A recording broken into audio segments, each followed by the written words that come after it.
compressor site နဲ့ motor engine တွေရဲ့ site ကိုသိပြီးတာနဲ့လည်းမပြီးသေးပါဘူးဈေးကွက်ထဲမှာရှိတဲ့များပြားလာတဲ့တစိမ့်တွေပစ္စည်းတွေကြားထဲကနေမှဘလို့ရွေးချယ်ဝယ်ယူရမလဲဆိုတဲ့ခေါင်းစားစီမဲ့အရာတွေရှိနေပါသေးတယ်အားလုံးပဲမင်္ဂလာပါဗျ Bridge Tech Up ပေါင်းကူရာ channel မှာကြိုဆိုလိုက်ပါတယ်ဗျမိတ်ဆွေတို့အိမ်သုံးလုပ်ငန်းသုံးအတွက်စက်ပစ္စည်းတွေဝယ်ယူရမှာ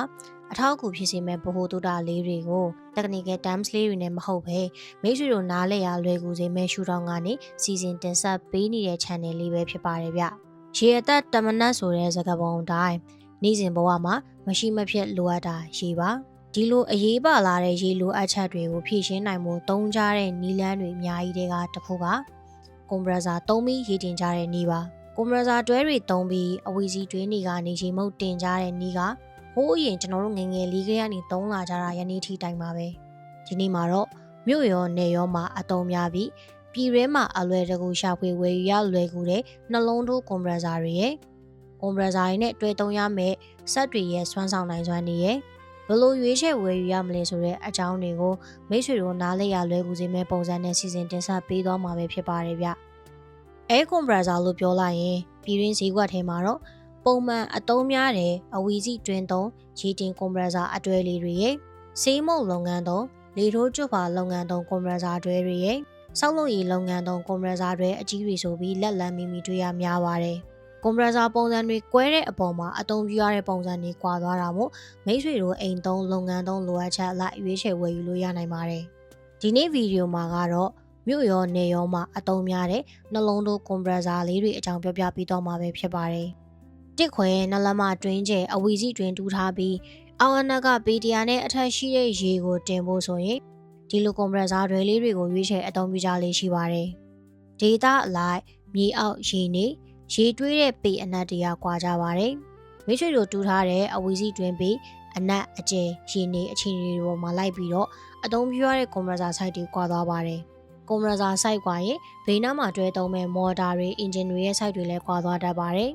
ဒီနေ့ကျွန်တော်ပြောပြပေးမဲ့ရေမုတ်တင်လို့ရမယ့်နှလုံးထိုးကွန်ပရက်ဆာတွေနဲ့ပတ်သက်ရင်ဈေးကွက်ထဲမှာရှာဖွေဝယ်ယူရလဲလွယ်ကူတယ်တက်ဆင်အသုံးပြုရလဲလွယ်ကူပြီးအပူပစ္စည်းကိစ္စလဲခေါင်းစားစရာမလိုအောင်ပေါ်တဲ့ဆိုက်က205 compressor 2C AC compressor နဲ့ 2C 9C compressor တွေပါရှေ့က 2C ဆိုတာ compressor နှလုံးထိုးဆိုတာကိုကိုစားပြုပြီးနောက်ကကဏ္ဍတွေဖြစ်တဲ့ Z5 AC 9C ဆိုတာ compressor ရဲ့ piston size 65mm 80mm 90mm ကိုဆိုလိုပါတယ်ဒီ compressor တွေရဲ့ပုံမှန်သက်တမ်းက V shape ပုံစံမို့လို့ဒီလိုဖော်ပြချက်တွေလည်းတွေ့ရတတ်ပါတယ်ဈေးကွက်ထဲကအယောင်းဆိုင်တွေနဲ့ဆက်စရာတွေကတော့အလွယ်2075 2C AC 2C 9C site လို့ခေါ်ကြပါတယ်ဆိုတော့ piston site တွေကွာတာနဲ့အမျှဖွဲ့စည်းတိစောက်ထားတဲ့ပစ္စည်း site တွေလည်းပိုကြီးလာသလိုလေထွက်အားလည်းပိုထွက်လာပါတယ်လေထွက်ပမာဏကတော့2075ဆိုရင်0.23 meter cube per minute 2C AC ဆိုရင်0.53 meter cube per minute 2C 9C ဆိုရင်0.72 meter cube per minute ရှိကြပါတယ်။လဲပတ်အားက950 revolution per minute နဲ့ 4PR 116 PSI ဝန်းကျင်ဆွမ်းဆောင်နိုင်ကြတဲ့ compressor တွေပါ။သတ်မှတ် PR ထက်ကျော်သွင်းရင် compressor တွေအတွက်မလိုလားအပ်တဲ့နောက်ဆက်တွဲပြဿနာတွေဖြစ်လာနိုင်ပါတယ်။ဈေးကွက်ထဲမှာတွေ့ရများတဲ့ဆက်တွေရဲ့အတွေ့အအများဆုံးဆွမ်းဆောင်နိုင်စွမ်းတွေကိုဖော်ပြပေးထားတာပါ။တစိမ့်တွေပေါ်မူတည်ပြီးအနည်းငယ်ကွာဟမှုတွေရှိနိုင်ပါတယ်။ဒါက compressor တွေအကြောင်းကိုနားလည်ရလွယ်ကူအောင်အတူတူရှင်းပြပေးထားတာဖြစ်ပါတယ်။တကယ်တော့compressor တွေအကြောင်းကဒီထက်ပိုပြီးဒီတေးကြရှင်းပြရရင်အရှိကြီးပါပဲဆိုတော့ဒီနေ့ရဲ့လိုရင်းလေးကိုပဲဆက်သွားလိုက်ပါမယ်ဗျcompressor တစ်လုံးရဲ့အလုံးလုံးပုံကိုအယိုးရှင်းဆုံးရှင်းပြရရင်compressor ကပြင်ပမှာရှိတဲ့လေကိုဆွဲဆုပ်ယူတယ်ဝင်လာတဲ့လေကိုဖိအားတိုးအောင်ဖိပြီးလေထွက်ပေါက်လေလောင်အိုးကနေတဆင်ပြင်ပကိုလေထုတ်လုပ်ပေးတဲ့ဆက်ပါcompressor ကနေထွက်လာတဲ့ဖိအားနဲ့လေကိုလေပိုက်ကနေတဆင်ရေတွင်းအောက်ခြေကိုလေပို့ကမြေအောက်ရေကိုအပေါ်တင်ပြီးရေထုတ်ယူသုံးဆွဲလို့ရနိုင်တဲ့နည်းလမ်းတစ်မျိုးပဲဖြစ်ပါတယ်ဗျဒီလိုလေကိုစုပ်ယူဖိအားဖြစ်အောင်လုပ်ပြီးလေထုတ်တဲ့အဆင့်ထိလုံးဆောင်နိုင်ဖို့အတွက်ပိုလီဘိန်းကနေတဆင်ချိတ်ဆက်ပြီးကွန်ပရက်ဆာကိုလေပတ်အားတစ်ခုပေးရပါတယ်ဒီလိုလေပတ်အားပေးမဲ့ပစ္စည်းတွေကလျှက်စစ်မီးနဲ့သုံးဖို့ဆိုရင်မော်တာဓာတ်ဆီနဲ့သုံးဖို့ဆိုရင်ဓာတ်ဆီအင်ဂျင်ဒီဇယ်နဲ့သုံးဖို့ဆိုရင်ဒီဇယ်အင်ဂျင်တွေနဲ့တွဲဆင်သုံးကြပါတယ်အထက်မှာပြောခဲ့သလိုကွန်ပရက်ဆာတွေမှာpiston အရွယ်အစားအလိုက်ဆိုက်အမျိုးမျိုးလေးထွက်အားအမျိုးမျိုးရှိလို့ရေမုတ်တင်နိုင်တဲ့ပေနက်တွေဟာလည်း compressor အရွယ်အစားလိုက်ကွာသွားရတယ်ဒီနေရာမှာမိတ်ဆွေတို့က မိမိတို့တွင်းရဲ့အကျယ်အနက်ရေထိပ်တွေကိုတိထားမှသာဒီရေတွင်းနဲ့ကိုက်ညီတဲ့ကွန်ပရက်ဆာအရွယ်အစားတွေကိုရွေးချယ်ဝယ်ယူနိုင်မှာဖြစ်ပါတယ်ကွန်ပရက်ဆာရဲ့စွမ်းဆောင်နိုင်စွမ်းတွေကိုပြောပြပေးသွားပါမယ်205 air compressor 205 compressor ဟာအနက်ပေ150-180ဝန်းကျင်ရေနီကောင်းရင်ပေ200လောက်ထိလေမုတ်တင်နိုင်စွမ်းရှိပြီးကွန်ပရက်ဆာရဲ့စွမ်းဆောင်ရည်တိုင်းသုံးဆွဲနိုင်ဖို့အတွက်လျှက်စစ်မီးနဲ့သုံးမယ်ဆိုရင်မော်တာတစ်ကောင်ခွဲရဓာတ်ဆီအင်ဂျင်နဲ့ဆိုရင်9ကောင်ခွဲဒီဇယ်အင်ဂျင်နဲ့ဆိုရင်96အင်ဂျင်တွေရဲ့အတွဲညီညီရုံးကန်ပေးနိုင်စွမ်းအားတွေလိုအပ်ပါတယ်ဗျနောက်ထပ်2C AC compressor 2C AC ကိုတော့အနက်ပေ250ကျော်300ကျွင်းနေမှာ300တာအဆင်ပြေပြီးအောက်ရည်နေတာကောင်းရင်အနက်ပေ400လောက်ထိအဆင်ပြေစေမယ့် compressor တွေပဲဖြစ်ပါတယ်လျှက်စစ်မီးနဲ့သုံးဖို့ဆိုရင်တွဲသုံးရမယ့်မော်တာအားက2ကောင်ပါဓာတ်ဆီအင်ဂျင်နဲ့ဆိုရင်8ကောင်9ကောင်လောက်သုံးရင်အဆင်ပြေပါတယ်တချို့ကတွင်းအခြေအနေပေါ်မှာမူတည်ပြီး9ကောင်ခွဲအင်ဂျင်လောက်နဲ့တွဲသုံးကြတာမျိုးလည်းရှိပါသေးတယ်ဒီဇယ်နဲ့မောင်းတဲ့အင်ဂျင်မှာဆိုရင်180 68အင်ဂျင်လောက်နဲ့တွဲသုံးလို့ရနိုင်ပါတယ်2C9C air compressor တွင်းအနက်ကပေ900ဝန်းကျင်လောက်ဆိုရင် 2C9C compressor ကိုအသုံးပြုနိုင်ပါတယ်လျှက်စစ်မီးနဲ့သုံးဖို့ဆိုရင်မော်တာစွမ်းအားလိုအပ်ချက်ကအနည်းဆုံး3ကောင်ကနေ5ကောင်လောက်တွဲသုံးသင့်ပါတယ်